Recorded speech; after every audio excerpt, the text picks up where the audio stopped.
We need to get a clapper made sometime. Dude, make one out of glass. Make one out of glass. That's my least favorite thing that people say. They'll show you anything. Oh, you're a glass blower? Make it out of glass. And it's like, you're showing me a car. Like, I'm not interested in doing This is a clapper, though. I mean, come on. It's a one thing on top of a flat thing. You got this. Well, Nick, with the level that you're clapping it at, you would just shatter the bitch. Every time you just shatter it. We make one with the episode number on it each time. You just have a big bin for the broken glass. The next one. We know. Welcome back, guys. Corny Dad's Podcast, Episode 3. Let's go. Feeling less awkward in front of this camera each day. It's our friend. I know. Come on. This is easy now. It's natural. Yeah. We're joined with these two very fat puppies in the foreground that you can barely see, as well as the classic Shrek Buddha bone. Nice. Full focus face on the side. Come on. Adorable. Let's go. Today we're drinking on Pink Apple and Lemon Polar Seltzer, which is quickly becoming a fan favorite of the podcast and of us. Let's get them in... Let's get them in sync. We got to count down next time. Sorry. See, now it's you fucking it up. Cheers. This one's Mama's favorite. It kind of tastes like Martinelli's. Ooh, that is real nice. I have no clue what Martinelli's is, though. Yeah, because you're a big old drinker. Martinelli, no. It's because it's been so long since you were a kid. Martinelli's is the sparkling apple juice. Oh, okay. Yeah, okay. That was a favorite of mine when I was a youngin'. They'd be pulling that out at dinners like, we got some Martinelli's. Because the adults got the wine and shit. And you get a little sparkling apple juice. It's amazing. Goddamn. Feeling fancy. Yeah.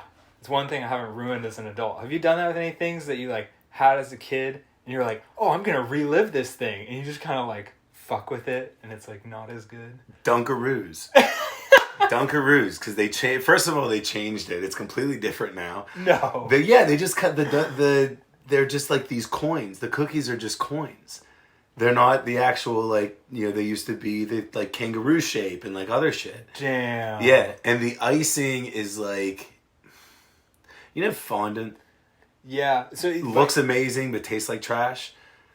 I'm a dessert... I'm not a food snob, but... So I I'm the guy who likes the frosting on cake. Dude, exactly. The frosting's amazing. Okay, so it's different than frosting? Because everyone hates the really thick frosting, and I like that. So I like really thick frosting as well. I don't like fondant. It's like that, almost like Play-Doh. It's hard. Okay. And that's what the new icing in the Dunkaroos is like. What a Justin, shame. my wife and I just had this whole thing where we went and I ate Dunkaroos again. We're all excited. Introduced it to the kid. We're like, yeah, you're gonna love this. We opened it up. I was like, what trash is this? It's like pushing the yogurt container in on the bottom, but they're doing it with the quality of the product. Yeah. Offensive. Fucking terrible. Damn. Yeah.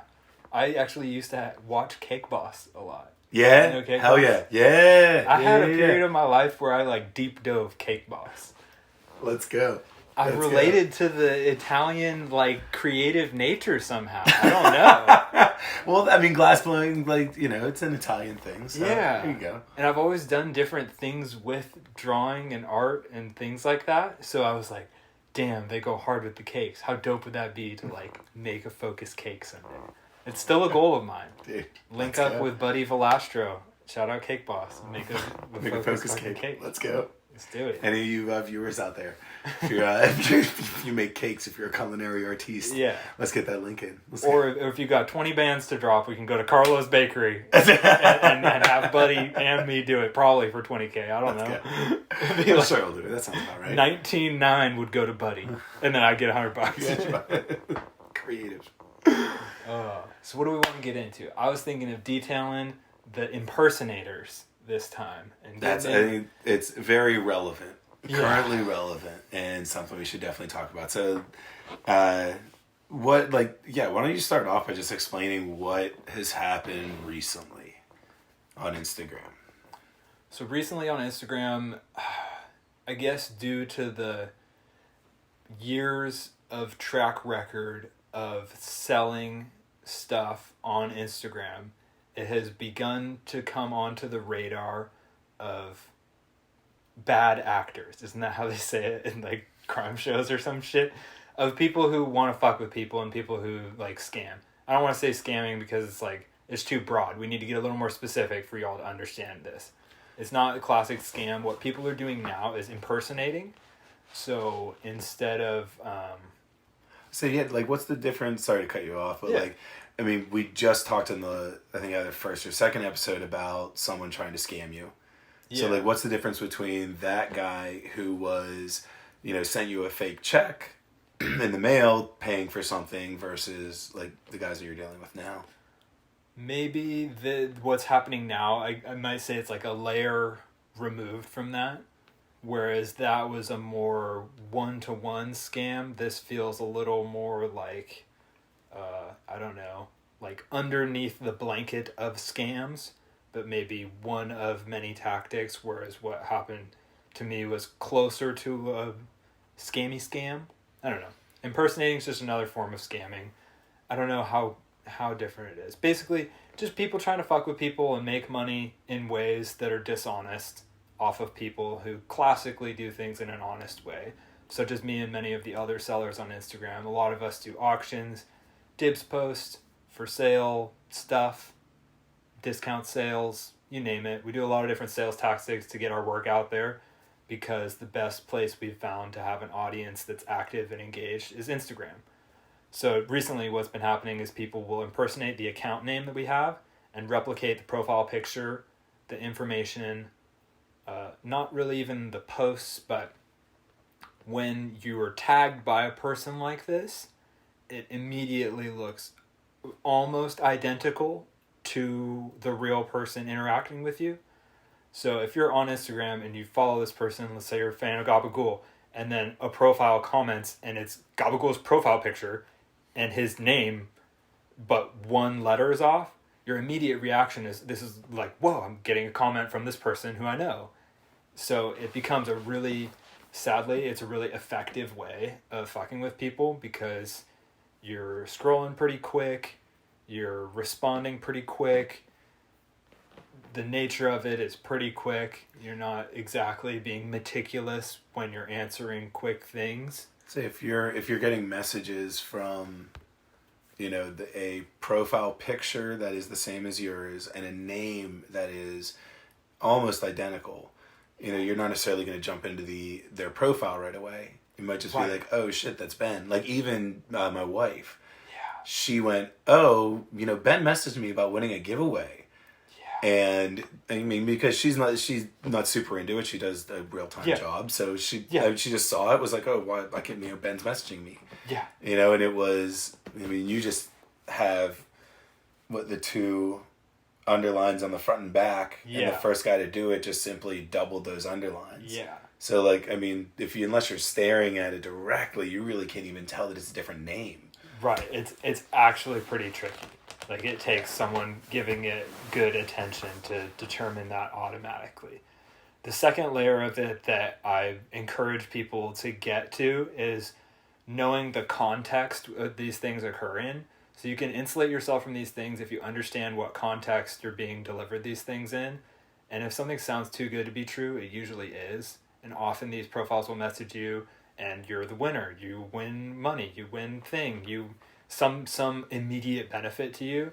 And that's where you can start to be a little cautious if you get messages like that. Sort of that would be an indicator to check some of the back end and see what's going on and see whether it's legit. Like, I mean, growing up, like just, I mean, having all sorts of these different, like, you know, you've won, da-da-da.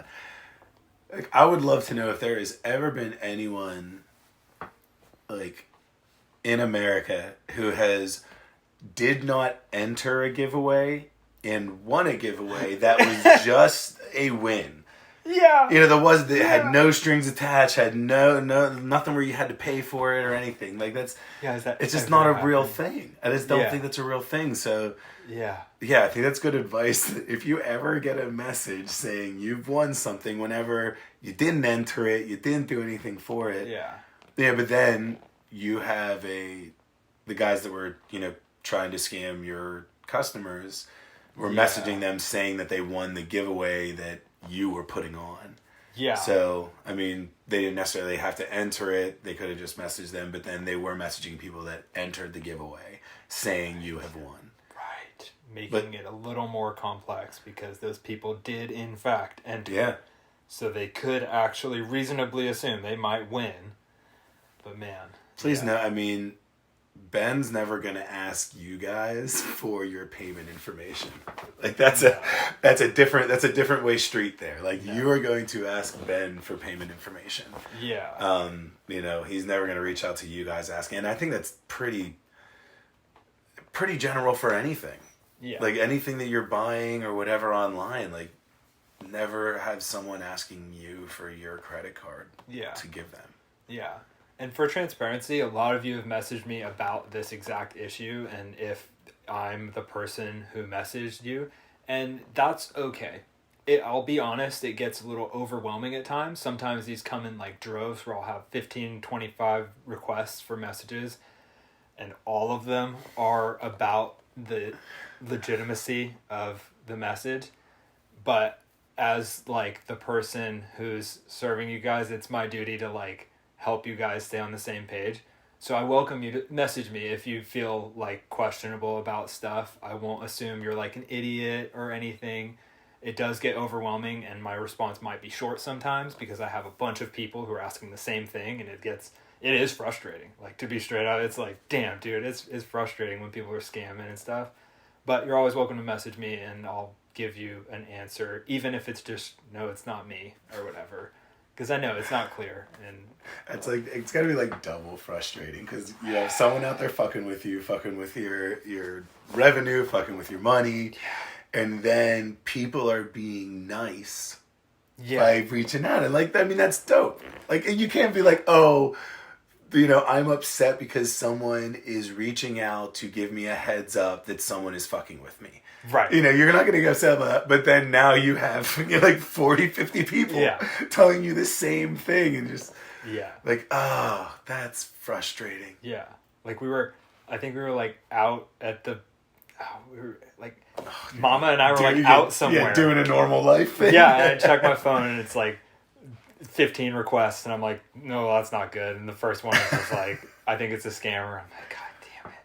Because part of me wants to just stop everything. Let's make sure it's all right. But they're getting really persistent. So that's the other thing about this wave. It's like still active. Like it happened. It started like almost like a week ago, and it's like still like daily. They're after it. Yeah, yeah. It's been really sketchy. They've been really persistent, and it's not good. So what they're doing also is commenting on my auctions. So in the past day or two, I've taken it off from the auctions because what they were doing is seeing who was bidding and replying to email them, which is like pretty devastating. Like, one of the people who was winning was like, cool, I emailed you, and I'm like, there was a scammer, don't do that.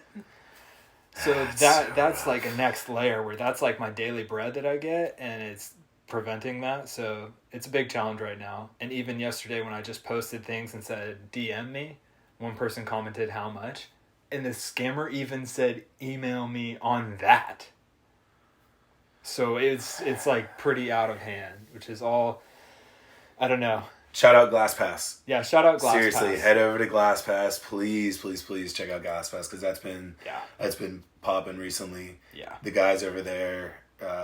Actually, why don't you, if you're comfortable with like jumping subjects real quick. Yeah. But yeah, you've had a pretty dope experience with the GlassPass people, right? Yeah, GlassPass people have been really kind to me. Yeah. I used GlassGrab previously with an unsatisfactory result. GlassGrab, I believe, was the first iteration of a Glass Marketplace app. And it was pushed by some big artists and had seemingly really good intentions. But in my experience, that one didn't formalize in anything too amazing. It was pretty buggy.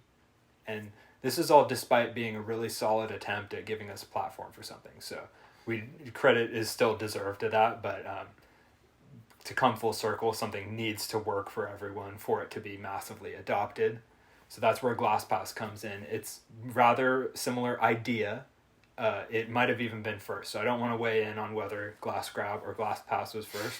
I don't know who was first. Starting a war right now, man. No, I don't know. But I know that GlassPass is very current and dedicated to fixing bugs in a very proactive manner. So proactive that they like really ask what they can do to make the experience better, which I think is amazing. And it makes us feel really heard as artists. So I think what GlassPass has been doing is building the back end of the platform, which I can only imagine how much work that takes to program and upkeep a platform with customer service and everything that goes into it. Props to you guys. But they've also taken it a step further and thought, who's going to use this platform? And a lot of it is us glass artists. So they've reached out, I'm sure, to many people, and I, a few months ago, was one of the people they reached out to. And they were like, we love your work. It'd be dope if you came onto the app. And what do you think? So I was like, oh shit, I'll check it out. And I went on there, and it's really dope. It's a good app that works exactly as it is right now. So whereas this other one in the past was kind of like, this could be really dope, I'm going to endorse GlassPass works now. As it is, it works. As the shipper, yeah, it's awesome. As the person doing the shipping and trying to communicate with customers, I mean, they've really kind of taken a lot of securities for both the customer and the artist. You post something, the sale is made, and the way that it works is the customer gives an offer. So, I mean, if it's an auction, then, you close the auction and then they make the offer of the price. Or if you just have it listed, say, a puppy for $20, then it would be the customer makes an offer for $20. As the artist, you then accept the offer, accept it with shipping, or if you just accept it, and then you give them your payment information. The payment is tracked, through the website. So the artist doesn't actually receive money until the customer receives the item. And the customer has to say, yes, I received the item. You have to enter all of the tracking information for the item. So then it's actually tracked through the website. So as an artist on the back end, you're seeing the items, in delivery, in transit, or it's at the front door waiting for the customer to say, yes, I received it. Yeah. And then once the customer says, yes, I received it, the funds are then transferred to the artist. Mm-hmm. So it's nice for customers buying stuff, making sure they're not getting scammed, as well as, great for the artist. Yeah, it is. So first and foremost, that part really benefits the customers, that added level of security and care that to make sure that what you bought is what you intended to buy. And it didn't break along the way. I mean, we are dealing with glass. Yeah, for real. That just shows that they care a lot about accurately performing these sales. And there's another layer to that they're going to come out with soon. It's called the Trusted Seller Program. Dope. So what they're dropping soon is some sort of program where a person in my position or other artists can become a trusted seller, which then, to my knowledge, would make it so your payment, when you're a trusted seller, you receiving a payment would then get received when you upload tracking. Dope. Instead of waiting for the customer to receive it. So the idea is basically, once you have a track record of consistent, accurate selling, you're rewarded by quicker payouts. And yeah, for a small fee, this is a lot of service that GlassPass gives us, so it's pretty dope. I encourage artists and collectors alike to check it out and build your reputation. These things grow, and sometimes it's good to get in on them early, and you can get to know the platform, the ins and outs of it, how it works, and build a following, build a little community for yourself. It's dope. Yeah. Big fan of GlassPass. I've even made a few sales on there. Let's go. Yeah. Shout out Gabagool Glassworks. What's up? What you been making recently? You said some marbles, some pills. Oh, yeah. So I was on a mission there for a while trying to make the jars. And you made some? Did made a few. I made a few that lids can fit on. I've made, close to 20 at this point. Yeah. But yeah, that's gotten super frustrating. We started to talk about this a little bit earlier, and then realized that we were wasting content. Exactly. So, wasting. Gotta use the whole animal. Yeah. But I mean, it keep going that glass and working with glass has given me a lot of like life lessons. Yeah. I'm a 90s child of like instant gratification, like right now. And I mean, just the fact that you have to put something in a fucking kiln and wait Right. you know, is like tough enough. Right. Like, Yeah, it's another layer. but also that like getting lost in the woods and like not being able to see a tree or whatever the fuck that saying is. Yeah. They like get so lost in the minutia of trying to make this jar, trying to do this one thing, getting so frustrated with it. And like letting that affect everything else. So like my opinion of like myself on the torch and my opinion of what's going on in glass, and realizing like, oh, I can make other stuff. Yeah. And like went back to just whipping out like 20 little pills, making little cool twisty ones or whatever. And then made like 3 or 4 big marbles, threw a bunch of dot stacks on the back of them, and like even added a bit of swirls and touch to those. It's like, oh yeah, I can make stuff, and this stuff makes me happy. Instead of coming out here sweating, getting angry, and having like 2 hours end with just into a freaking bowl of water. But part of that's necessary, and pushing it is how you get there eventually. So it's our job to find that balance of continuing to push it while also keeping ourselves like engaged with it and not so dead ass frustrated that we can't even function. Yeah. Because like push it and make stuff that you want to make, but it's tricky. You got to balance it with stuff that fills your heart and makes you feel good about yourself also. Yeah. Because I mean that's like one of the most rewarding things is like opening up the kiln and having something that is aesthetically pleasing to your own eye. Yeah. You know? Like where you pull it out, you're like, oh shit. You can just tell. You don't have to sort of be like, it's cool if I look at it like this. There's those certain things where you're just like, this shit's dope. Yeah. Stoked, check. Yes. Like, yes. Yeah. That's awesome. There's something about like a perfectly round marble. Yeah. You know? Yeah. Like a perfectly round marble that like, your eye, there's something in our stupid monkey brain that goes like, ooh, like, perfect. Yeah. Shiny. Yeah. Yeah. Hell yeah. So yeah, looking to get back to that.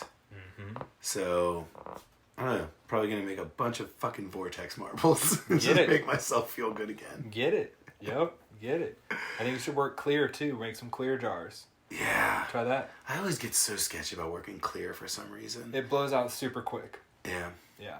If you guys want to hear more about actual glass talk, let us know in the comments. If that's something you're interested in, the techniques, the challenges of a beginner versus an intermediate, let us know. We can hash it out and maybe give you guys some advice or even cover certain questions. Common ones are like studio setup and beginner products and stuff, but we'd be happy to delve into that if you guys are interested. Speaking of non-beginner glass, Kevin Murray is having a show at Slabtown. Yes. Talk about shout out Slabtown. Yeah, shout out Slabtown Boro. Shout out Kevin Murray Glass. They're teaming up to have a show. It's a weekend. Intricate or something. What's it called? Meticulous. Yeah. So not this Saturday, but the next. Oh, I feel like we just introed and that's it. Yeah. Let's go. What's up? Yeah, that's gonna be dope. If you seen the piece he previewed, it's just fully flipped out and the craziest, like, ridiculous. Fucking love it. Yeah, so dope. That'd be cool to go to. Yeah. Slabtown Boro. It's a pretty dope shop here in the Pacific Northwest in Portland. Mm-hmm. Newer shop though. What opened? Probably last year. Like last year? Yeah, they're in Milwaukee. It's good to have a new shop pop up. There's always different like sort of categories that shops fit themselves into. So it's cool when a shop kind of grows into their own category uniquely. Some smoke shops are just straight up import glass or not even glass, maybe just vapes and blunts and ciggies. But yeah, there's all different levels to it. And Slabtown has a unique niche where they have not just glass, they've got some cool art and local glass, but it seems pretty focused on local stuff from what I've seen. Some consignment, which is interesting. Yeah, they got a lot of like you were saying, a lot of just like cool art in there. Yeah. They even cater to the like glass artists, and we'll have some tools and stuff there sometimes. Ooh, dope. Been in there before. They had I forget who actually was the artist on the tool, but they had a whole like lineup of their tools. Firebug? Might have been, yeah. Or Smith Custom Glass Tools. Shit's dope. Fuck yeah. But yeah, you've had some dealings with them on the like artist side. Yeah, no, they're super cool. Good people. I would do business with them again. They had a cool booth at DFO. Which, shout out to DFO. That's gonna be cool next year. Yeah, DFO. DFO is wild. Damn. DFO is very cool. Let's dive into very that. Cool. Yeah, you want to dive into DFO? Let's do it. Last thing I want to comment on like Slabtown though, their shows are really cool. Yeah. Like they have a night market that they throw on that's fucking heady as fuck. It's lit. You can get whatever the hell you want there. And like their glass shows they put on, like this Meticulous and other ones they put on before, always really cool. They have put on a couple like street shows too. Yeah, street shows with live glass blowing. If you're familiar with downtown Milwaukee, it's got a farmer's market on Sundays for itself, but it's almost a similar vibe, just the shit that we're into when Slabtown throws a show, because they have like a big space that they can use outside, and they've had glass blowers, food vendors, shit like that. I expect it to be something like that for this Kevin Murray show. Yeah, it's just a straight like good vibes, like fun time, really fun time. Good vibes, bad vibes. Good vibes, man. Yeah. So anyways, DFO. Oh man, DFO. I didn't really unpack it with anyone other than Mama, but I remember coming home from it and just not being able to like communicate to her what I just saw. Like she was like, it set the stage. So it's in downtown Portland, right on the river. So right on the river, south of downtown Portland. It used to be just like kind of open fields, like boat yards and stuff. But then they've since built it up to like, you know, really nice high-rise apartment buildings. Yeah. There's a new bridge down there. So there's like a whole bunch of like shops and stuff around the other side of the bridge. But there's still a big giant field and then a huge industrial empty building. And that's a shipyard. Is that an old shipyard? Yeah. So if you picture what, like, they've got to build container ships somehow or yachts somehow. And what it takes is a giant semi-enclosed shipyard that they can either pull or somehow pull these like ships into to work on. Because that's why it's so big. So imagine like easily 100 feet tall, probably more like 150 feet tall. Yeah, imagine like a container ship. Yeah. Like a container ship, literally it's a big ass cargo ship. Yeah. And one of those could fit inside of the building that DFO was held inside of. Yeah. So it made it like a big ass tunnel where either end's open of this old, rusty, crazy looking... Super industrial. Like, imagine like, was it steampunk? Yeah. Yeah, imagine really like if nothing was in there at all, very steampunk. Yeah. And at the front end, you had all the vendors. Mm-hmm. So, and you had all the show glass, which like... Man. I mean, you're talking like 6-figure rigs. Yeah. Like mid 6-figure rigs. Yeah. I mean, if check out their Instagram, DFO is really easy to find, so you can see all the pictures of some of the rigs and stuff there. But like, yeah, the salt glass piece that the salt glass body armor. Yeah, Salt made body armor with AKM. You all might be familiar with it, but it's a wearable piece that like has a mask and a chest piece and a glove. Big shoulder. Yeah. There's like shoulder, yeah. And someone told me it went for like $300K. Let's go. Damn. So this is all explaining how DFO kind of exemplified like what's possible and also where the industry's at, which is unfamiliar to some people. So it's a good kind of signal point for people who, you know, might have interest in getting into it or might not know how legit it can get. This proves how legit it can get. It can get very fucking legit. Yeah. What? Because I mean, and that was just one aspect. Yeah. You had Starship putting on the show where they made the It's Not a Pipe Millie. Oh yeah, is that the one they made? That's one they made there. Damn. It's and they're still selling. I think they just put up a chip for it either like today or like yesterday. Damn. But yeah, We so got to meet the workers behind that. I really wish I could remember her name, with a lovely wife. Yeah, Jessica Boggs Glass. Thank you. Yeah, she Marcel's wife. Amazing. Let us actually hold a chip of the Starry Starry Night V1. Yeah. Which, like... wild. I mean, my goodness. Those Millies, please go check those out. Those are freaking amazing. But then she gave us, me and like all of our guys there, like gave us actual chips. Yeah. Like, not actual like pieces of like the actual whole thing, but like, you know, shards or whatever broken that they didn't use of the actual original. Yeah. Parts of the process. Sorry, Night. So to make that, it's a shitload of components all put together. And when you make the components, it would be impossible to accurately make every component all those sizes. So you end up making a fuck ton of components and cutting them all so they're all those sizes. So that's like the extras that we got. It's like little pieces that are all cut off before they fuse this giant Millie together. We won't deep dive on the process of Millie, but what we're talking about... but we will eventually. Yeah. What we're talking about, though, is they made... What is it? Van Gogh? Whatever this artist who does Starry Night is. Yeah. It's a very famous art piece that looks like Starry Night. And they made it out of glass in Millie format, which is absolutely mind-blowing. Insane. Ridiculous. Insane. What was your favorite piece from there, if you can think of one? Like one of the completed functionals. It's hard to pick. There were some insane pieces. Like, I know. The first one that comes to mind immediately is the half pipe. Yeah. The half pipe with hooves. Rhino and hooves with all the ducks all over it. I mean, that was crazy. The wolf. Yeah, Who do you remember the artist on the wolf? Yeah, Windstar and Hick Dog made this big wolf with flips all over it and some very crazy dichroic looking prep. So what was interesting to me is people have been such sticklers with rules in my life that I get like weirded out when rules are a little hard to understand, because people have been like so fucking hard on me in life with the rules of shit.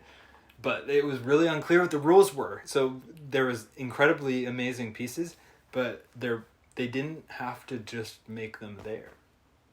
So like you could. So they assemble. Yeah, they apparently they worked for weeks. Yeah. On the pieces, but then brought them there to assemble, which was like a little unsatisfying for me.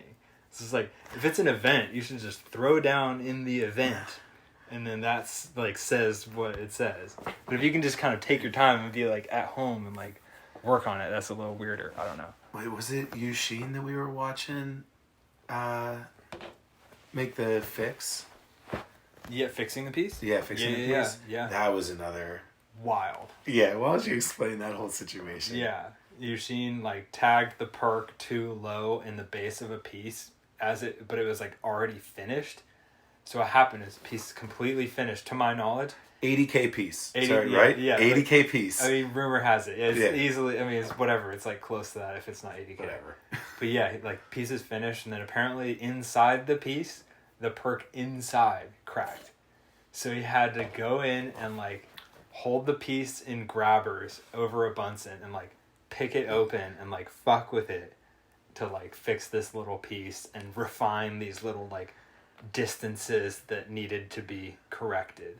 He stuck a freaking jeweler's torch inside the rig. Yep. Oh yeah. And was fixing it. And all you hear is this as he's holding the rig by fucking a couple clamps, and you just hear like ding ding ding ding. Yeah, he's like messing it around, dude. Yeah, because the jeweler's torch is banging around on the outside of the glass, on the hole that he had to shove it through. Wild, dude, crazy. Wild. But what he told me is, he said like if he needed to, like he could bench cool the piece, because that's what happens when you make everything perfectly. You have not much to worry about. So glass is all about heat and how heat travels throughout it, and the happiness of the glass or the safety of a piece can also be likened to how fluidly does heat travel through it. So that's why consistency lends itself to really quality pieces. Oh, shit. A piece where every bit is the same thickness, like every single part of it is the same thickness, is going to be really happy compared to inconsistencies. Because when the glass is really... So let's say it's like really hot and it's cooling down. If all of the glass is the same consistency and the same, let's say, same color, same wall weight, same everything, it's all going to cool evenly. Yeah. It's going to gradually cool down.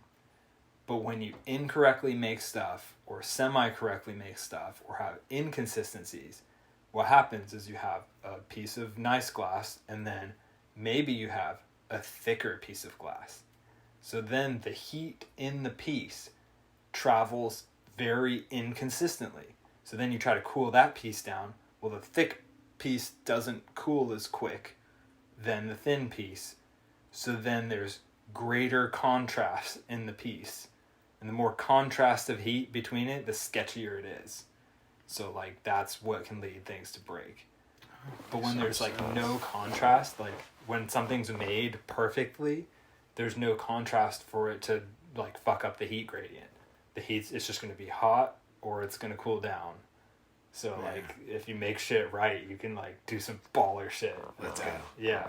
Depends what colors you're using, too, 'cause sometimes that fucks with shit. But those people know what they're doing, and it's wild. That's fucking cool. Yeah. More than anything, it felt like a mind state that took you to that level of making pieces like Yushin. Not so much like the actual making of it, but staying in a clear headspace to where you can hold an 80K piece over a Bunsen. That's sort of the ticket to becoming an artist like that, being comfortable with doing stuff like that rather than just spinning. Because, like, people can make stuff, but it's how you can, like, not get shook by stuff. Yeah. That's how they, like, get there. It's crazy. It's probably, I mean, it's probably very applicable to, like, everyone in, like, you know, in their aspects of their lives, you know, or in any job or any endeavor. Yeah. That, like, the more you can keep yourself calm in stressful situations. Yeah. Not get shook. Yeah. Which is easier said than done. When you're doing shit that, like, changes your life. Fucking, yeah. I mean, it's liking everything back to swimming, but yeah. I mean, swimming is very much, like, how do you perform on the big stage?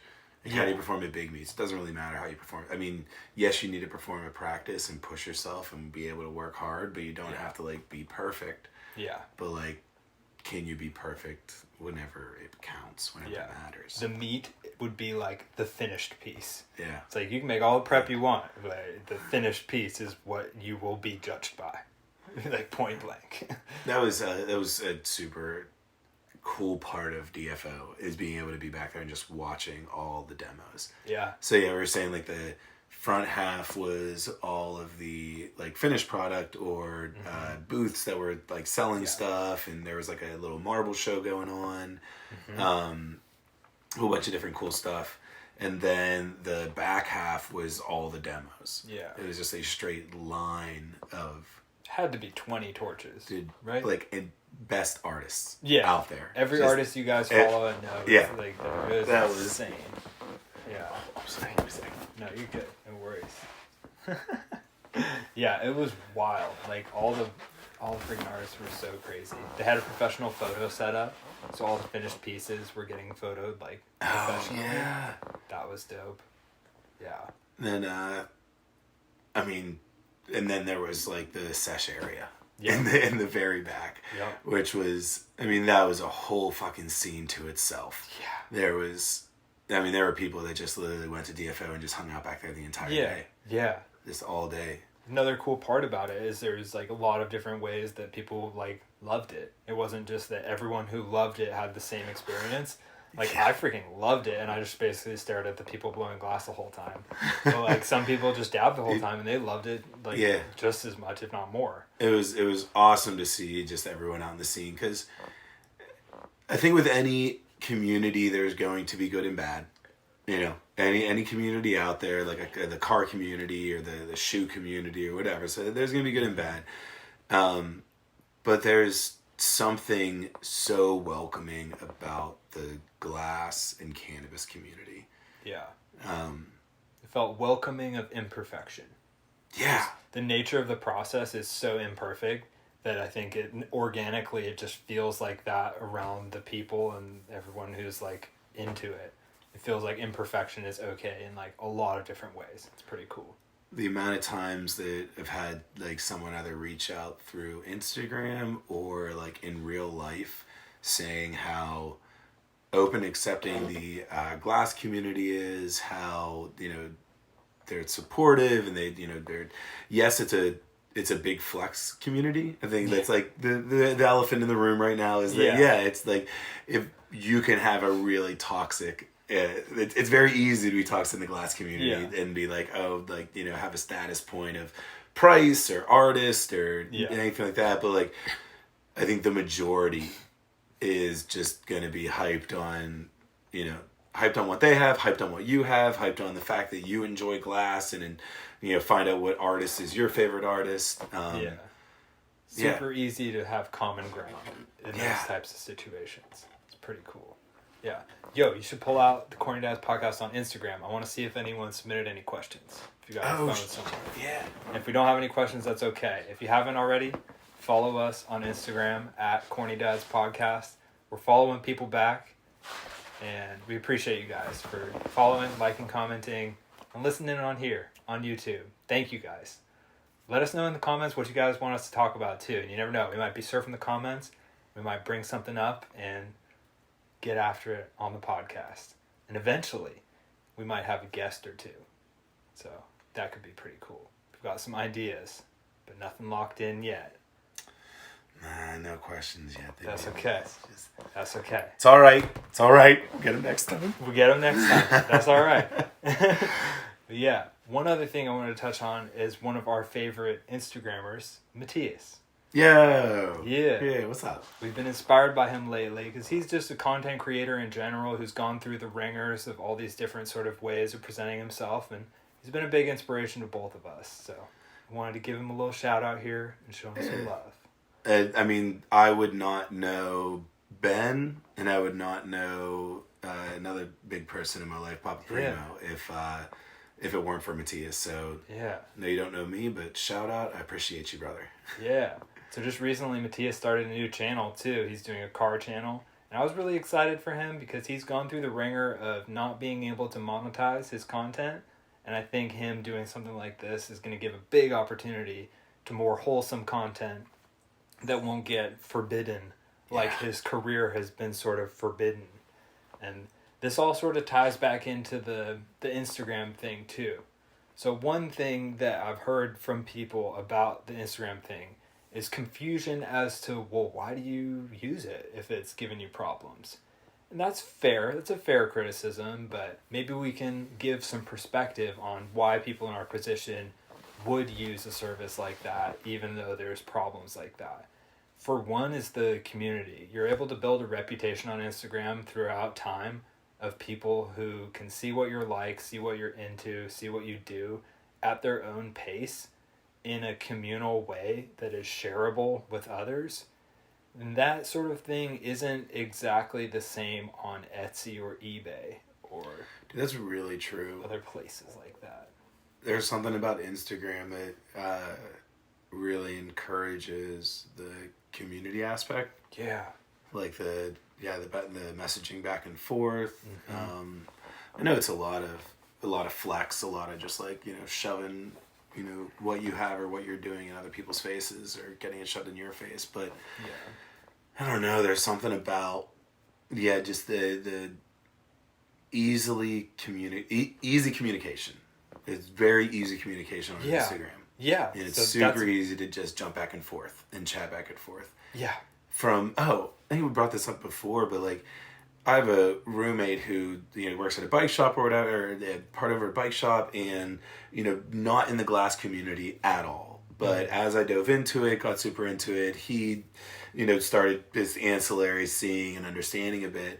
And he's into anime and found that someone was making like Totoro little pearls. Hell yeah. And like reaching out and letting him know, like, you can just DM that artist and ask for him. Like, you know, like he started asking like, oh, I wonder where I can find these. They have them in the shop near me. I'm like, no, like you can just message them. Yeah. And like for Bryce, it was like, wait, what? Like, you know, like, wait, like they'll answer. And it's like, and the person answered and now they're actually chatting with them. And then they like, whenever he got him, he shot a picture of him, and then the artist reposted that picture, and like, there's something about that you don't get when you walk into a retail store and buy something, or if you you buy on Etsy or eBay or any other online platform. Yeah, for real. It's a special connection, and it's what you said about the shared communication. It's a shared platform. It's the choice of many, so it becomes an easy way to communicate. When you're so spread out, that makes it a little less easy. When you have to check multiple apps or do things like that, it's a little prohibitive. But when it's Instagram and when everyone else has Instagram, it becomes very easy to connect with people, share stuff, and make sales. So that's part of the reason why us on Instagram use it. It's very conducive to connecting with people. A lot of people use it. So, yeah. I think it's a really cool part about just the area that we're living in right now. Yeah, the ability to... Oh, the era, not the area. Sorry, era, yeah. Mm-hmm. The time and place that we're living in right now, where we're able to make those connections. I don't know, there was something I never enjoyed going to a mall. Like there was something, even as a kid, like there was something about going to a mall that always felt so sterile and like prepackaged and given to you. Let's fight, because I love going to the mall. Yeah, let's fight. Let's fucking go, dude. Let's go. Let's go. Now, Orange Julius, that's a different story. Orange Julius slaps. Cinnabon slaps. Oh, fucking Zoomies? Food courts, yes. You're gonna mean to tell me you don't like Zoomies? Dude, Zoomies is fire. Dude, it just... Maybe not anymore. Like, I don't know, for some reason, maybe it's just like the fucking Italian in me, but like, predictability is bad.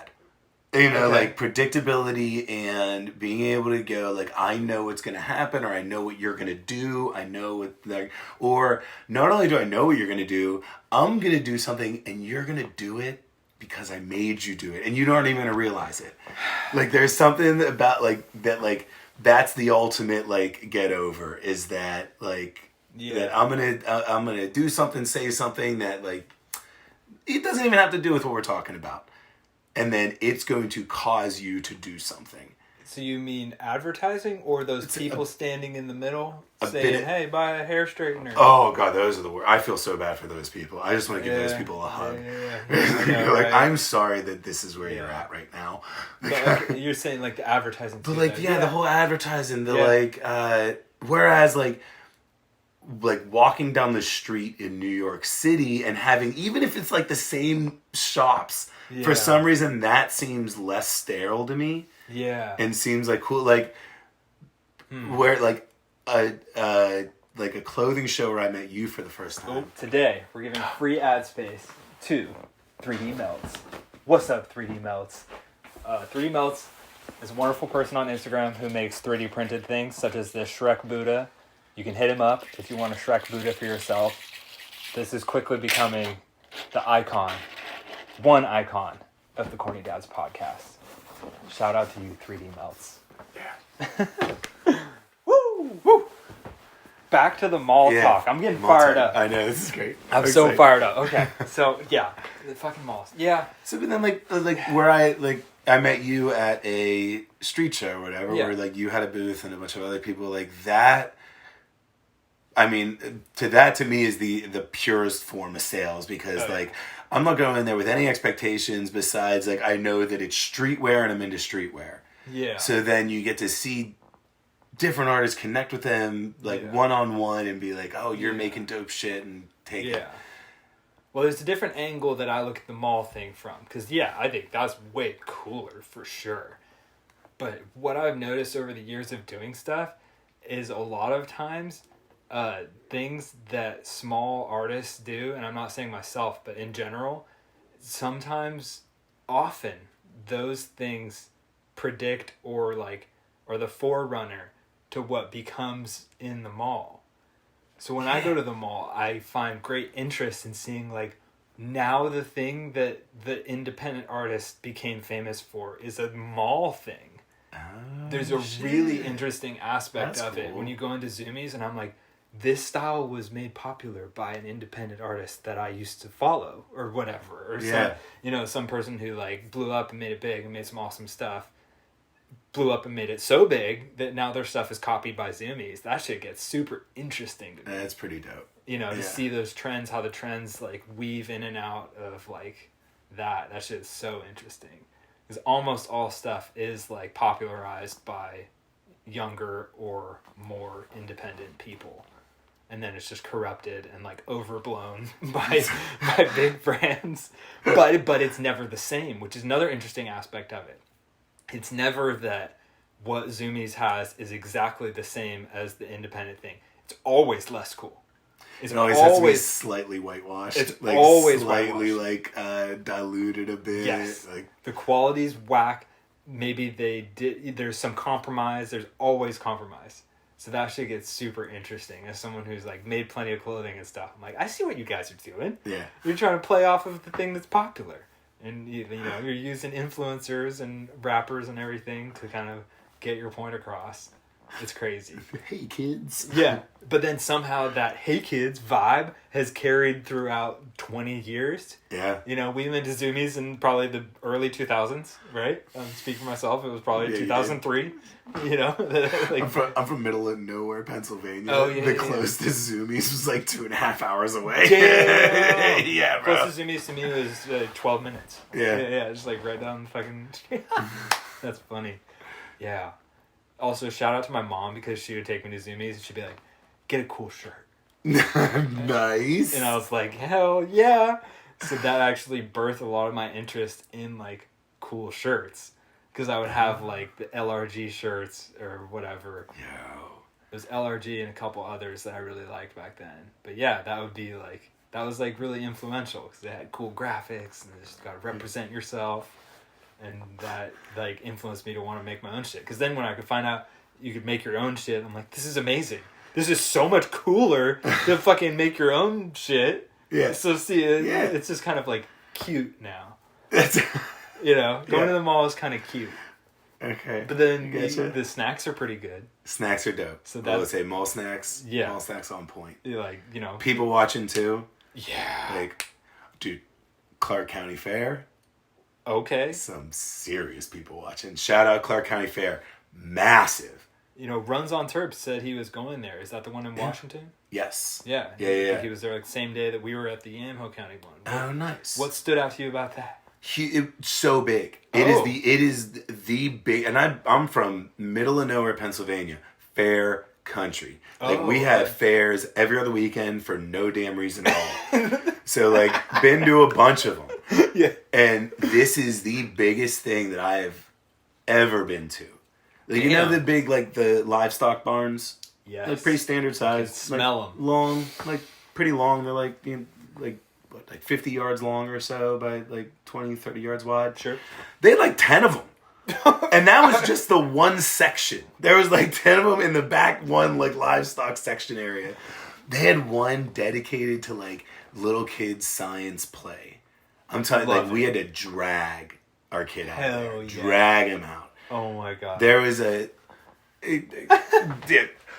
4 different bubble stations. Come on. The ones with the huge hoops where you could lift it up and put them over the kid. Dude, tons. That's fun. I think we ate so much I made myself sick. I think I got a little sick too. Did you see the fries we ate? Congratulations, by the way. Oh my god! You got the Blocko fry. Yeah, it's just the shape of the fryer. Yeah, that's what that is. Right? Yeah, it's just to fill the fryer. Oh my god! Dude, we got a bloomin' onion. I haven't had a bloomin' onion in so long. Dude, with the bloomin' onion, middle class fancy. The center of that bloomin' onion, there was like a freaking shot glass full of oil. Like it was just the bottom was just marinating in the oil. And then they had the nerve to give us a tiny little thing of ranch. Like I straight up just looked at the guy. I was like, I'll pay you more. Like, I'll pay you more, but there's no, like, I'm getting 3 dips out of this. Like, how dare you? Like, what are you doing? Oh, my God. Bloomin' onions slap, though. Dude, there was a pie station. And, like, 7 different kinds of pie. Dude, and, like, not religious at all. Not religious at all. But there is something about a church pie.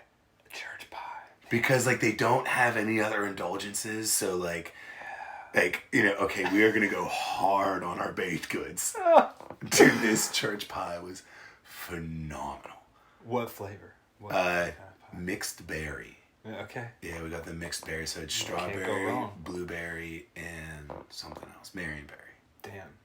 My grandma had a friend who was also very old, and she used to make pear pie. Pear pie with, like... Pears. Like, there was, like... Must have been dairy something, because it was, like, white pear filling. Bomb. She was super bomb. That sounds wonderful. Like, that sounds a lot bigger than the fair we went to. There was a full... I told you about a quarter of this place so far. A quarter of this place. We saw pygmy goats. Saw regular goats. Saw cows. So that was all the big livestock section. There was a reptile barn, so you could go through and see a bunch of different reptiles. Then they had a full-on, like, circus. Damn. Like, at least... Circus? There was at least 8, like roller coaster type rides, like big, like moving roller rides, like not just fair rides, like set them up, tear them down type, but like get up, sit in a car, and it takes you on a track, like at least 8 of them. Damn. Then a couple big swings, a couple like little haunted house things you could walk around in. Dope. Yeah, that was a whole nother section. Dope. And then there was like the food court, which was a fucking just fried everything. Isn't that cool? That man, once you carve your niche and your niche is unhealthy, it's like Jones Soda. They're just honestly unhealthy. Oh, traded like as much sugar as possible, like crazy neon colors. Yeah. Like send us a picture, we'll put you on it. Yeah. Yeah, what's that? That's a weird aspect of it. But yeah, fair food has just navigated to where like they can do no wrong. And it's like, oh, fries are $12. I was like, why am I doing this? But I'm still gonna do it. Dude, I got an elotes with Cheetos all over it. Like that's corny dad material. Cheeto elotes. More mama would love that. Mama, you gotta get on that. Flaming hot Cheetos elotes. Elotes, just for our white bread people out there, which me until I moved out to Portland around a whole bunch of Mexican people now. Mm-hmm. Elotes is one of the best things on earth. Just look it up. ELOTES. Incredible. It's corn with like awesomeness all over it. Mm-hmm. That's the first post that's on the Corny Dad's Instagram. Is I looked up Italian elotes because I wanted to see what you were talking about, and it was just a beautiful Pinterest picture of some elotes. Shout out Demos in Portland. Demos with your Italian elotes. Oh my god. Damn. Did you go on any rides? Nah. With the kids. So, yeah, he was. We got a measurement though because 36 inches they can go on rides. Mateo's 31. Damn. Yeah. Bubba's like 38 inches. Yeah, that's how we could have gone on. Really? Damn. Yeah. 36. Damn. Dope. Now we did the. We plugged in $25 onto a card and played as many fair games as possible. Walked out of there with a whole bunch of shit. I feel like I need to share my story about being low-key scammed. It's a theme of the podcast. Did you get scammed at your fucking... at your fair? I got some shady shit happening. Yeah, so we put $40 on a card. I understand. You're a baller. Relax, okay? No, I was feeling abundant. I'm like, let's play a bunch of games. This sounds fucking fun. I was just with mom and we had a kid taken care of, so we were like, let's do whatever adults can do like this. I wanted to be the boyfriend who gets her the big stuffed animal. Yeah, which I didn't succeed in doing, but I tried. Plug $40 in. Do like I think this is like we do the Ferris wheel, which was bomb. I hadn't been on a ride in so long. It was like a Ferris wheel was kind of scary. Yeah, it usually get a little like, ooh. I was like, damn, it was kind of ghetto too. It was like ratchety, so it was like making noises. It's like, oh boy. No, so then we're like, all right, we want to play some games and win some prizes, as everyone does. And we see, there's the balloon toss, which looks remarkably easy. It's really close. You just throw a fucking dart and you break the balloons and win prizes. So I'm like, let's start with this. Knock it out of the park. So the guy was extremely hard to communicate with. So at first, he says, 8, he was just started spewing numbers. So, I mean, we're making a transaction. I'm like, okay, I want to buy some darts. How much? And he, really fumbled just the communication part of it. He was like, blah, blah, blah, 8, 8 tickets for 1 dart. And I was like, tickets are like 50 cents, so that means like $4 for 1 dart. And I was like, oh, I don't know, man. I was like looking at Mama like, I don't know, maybe we'll find something else because that sounds like a little, I'm just like not that into that. And then he was like, wait. 4 darts for 8 tickets. He said that, or he said 8 tickets for 4 darts or something. I think what he said was 8 darts for 4 tickets. Because what I landed on is it sounded like too good to be true. So I'm like, wait. 8 darts for 4 tickets? And he's like, 8 darts for 4 tickets. And I'm like, all right, like, I'll do that. So I like hand him the card and he's like, are you sure? And I'm like, yeah. Because I don't know how much to question him. I'm like, yeah, 8 darts for 4 tickets. Yes. So he swipes it, and we're like, all right, cool. So we get 8 darts. I'm like, pop. We got 7 out of 8. Let's go. Pretty good. Got a little prize. And then we're like, okay, cool. That was cool. And we go to the next one, which was like the ring toss. It's a fun one. Try to get it on the bottle. And I'm like, all right, let's do this. And no money. We just have no money. And the guy's like, I'm sorry, you have 0 balance. And I'm like, what? You spent $40 on 8 darts? Yeah! So I'm like, oh, hell no. But I knew what happened because he was really bad at communicating and like, his English was his second language, but he also didn't put the effort in to overcome that. Yeah. So it's one thing if you communicate through your challenges as English is a second language, but he just kind of like shut down. So I was like, this is shitty. So I like went back over there and I'm like, hey dude, you took all my tickets. And he like, you could tell he was like pressed. Like he was just like, yeah. No. And I'm like, no, you took them all because I went over there and I have 0 on the balance of this. And he's just like, do you want another prize? And I'm like, no, I want the tickets back. And he's like, oh, man, I'll give you another prize. And I'm like, no, I want the tickets back. And he wasn't budging. And he was like, this is a pretty like negative guy. So I was like, this seems so sus. And I see in the distance, customer service. So I'm like, game over. Shit. Game over. So I got my Karen started racing. And I'm going to go give them a piece of my mind. Right. So I was kind of feeling like, so I was like, this is bullshit. I was like, I want to have fun. So we go over there and the lady was like so nice. She was just like immediately put money back on my card. She was like, I'm so sorry. Is it so-and-so? And I was like, you know who caused me trouble? She was like, he's been with us for a month already and he still hasn't understood how to do shit. And I'm like, that's a big problem, it seems like. Like, you just lost a bunch of money. Like, but whatever. They're like, no, it's all right. We doubled our money still. I know. In the situation. I know, like, right? it's like penny. That little fucking thing you bought. That was 20 cents. Yeah, 20 cents. Yeah. So you just spent $40 on it. Right. That is nuts. Yeah.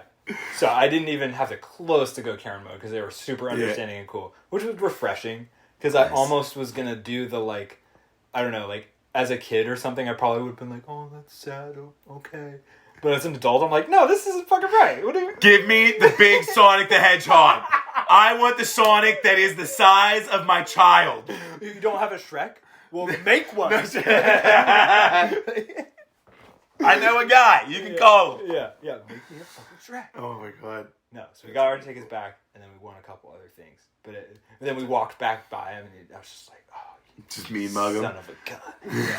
And then while we were there, some nice grandma, so her grandma like with her family and like her kids like did the dart thing, and the grandma like goes up after her and she's doing the grandma thing where she's like, excuse me, I just wanted to say thank you, and she like has to get his attention 3 times. She's like, thank you, and he's just like dissociates, and I'm like, what are you fucking doing, grandma? I just wanted to say thank you to you, and you're doing that. Like, how dare you? Like, oh. She is thank you for her memories that you were creating for her. And this is what you give her? You give her nothing? Oh my god. Dude, you got that stupid, just like, oh my god. Like, I'm such a sentimental dude. They're like walking around with the kid, like just being like, these are memories. Like the entire time. Like he grabbed the elotes and now he's holding the freaking elotes on the stick and taking bites out of it. It's like, Look how cute he is. He's gonna remember about the corn that he likes. He doesn't give a fuck. He can give two shits. Yeah, you're just like, it's happening. Oh man, I know. So dumb. It's like when they say the name of the show in the show. It's like that Family Guy thing. He's Like, he said it. He said it. doing the thing. Doing the thing. Oh my god. Real corny dad shit. This is why the name works, man. Yeah, big time. Because we're corny dads eating corn. Did you go into any arts and crafts pavilions?